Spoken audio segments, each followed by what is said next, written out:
Obesity is a hot topic. I mean, we see it advertised on TV all the time with all the weight loss programs and the weight loss contests and everything, and it's big on talk shows. But what are the real vulnerabilities to weight gain? I don't know if they really address those. You know, they do touch on some of the psychological issues, but is it really about choice and willpower? Well, it's certainly a factor. There's no doubt about that.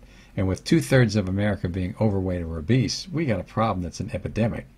And yes, those are minor aspects, but we need to look at the underlying causes for sure. And there are many of those that we'll get into. But this paper that was done talked about simple things that you could do that might help you to lower the amount of food that you will eat for various reasons. Well, they also talked about comfort foods. You know, there are things that we call comfort foods. They're called chocolate, right? Yeah, it's mostly anything chocolate. with chocolate. It's like, feel bad, have a piece of chocolate. Exactly. But, it's good for my blood pressure, right? But this is one of the reasons that people need to learn a little bit more about how to handle their stress, because eating can be an addiction, just like alcohol or drugs Definitely. or anything else like that. So it's good to have a healthier choice when you're feeling stressed. And a lot of times people eat because they're bored, or they're just watching TV, or you see an ad about food on television that's like, oh, I want some of that. Yeah. Or you smell popcorn at the movie theater, so you want to eat the popcorn. So there's temptations all around us everywhere. Exactly. So what about some of the neurological behavioral Well, they influences? talk about that and say that they're really important, and I think they're things to appreciate, but they're not really the things that are the most important. You talked a little bit about food rewards. Sure, there are certain times that we like to give ourselves a little reward because we like the chocolate or we like the pastry or It's our the birthday. sugar, and so we make an excuse for it, and it's not like we should have to, because we should be able to eat those things from time to time. But when we over-focus on food, then it becomes more of a big deal. That's not a good idea. Well, so a lot of times it's a good idea just to try to keep those tempting things out of your house. Exactly. If Out you of- don't out buy of them, the you way. can't eat them. Yeah, if they're not Unless there. you're going to get up in the middle of the night and go down to wherever you go, to 7-Eleven or some store, to buy that kind of stuff. That's right. But what about the brain? How does the brain work?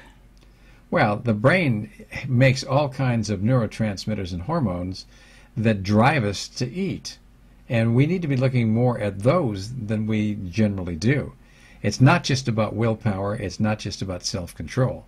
Well, some people think that if you eat healthy, if you get yourself in a mind frame of eating healthy, that then you won't, and your body also won't crave the sweets. Well, because it's kind of like the more sweets you eat, the more you crave. that stuff in part is true, but it's a kind of a naive approach to looking at it, because what happens if somebody's hypothyroid, or their adrenal glands are stressed and they're making a lot of stress hormones, or they got ovarian hormone dysfunction?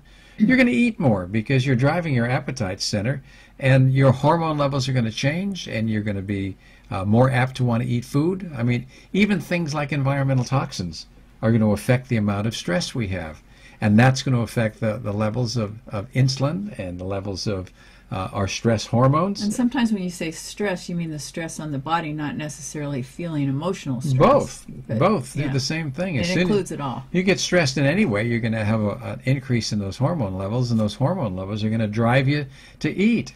Same thing happens when you don't sleep well. You're in a state where you have insomnia, and you're up and down a lot of the night. You're not rested. Your stress hormones go up. You're not just at risk for osteoporosis, hypertension, and cancer, and type 2 diabetes. You're also at risk for being overweight, because the drive to eat goes up in those settings. You know what else is interesting is that some of the sleeping pills, people take them and they walk in their sleep and then they eat. That's And a very rare they've thing, but it's an done interesting videos point. of, it's interesting to watch this. I was watching this woman one time. She was eating raw bacon and Oh my gosh. all kinds of weird things. Everything that was in the refrigerator, and the next morning didn't remember a thing about it. I think the prominent things to take home is that things like PTSD, post-traumatic stress syndrome or disorder, are very common causes of the eating disorders, the bulimia, the binging, the anorexia nervosa, and those are the serious eating disorders that we have to be concerned with the most.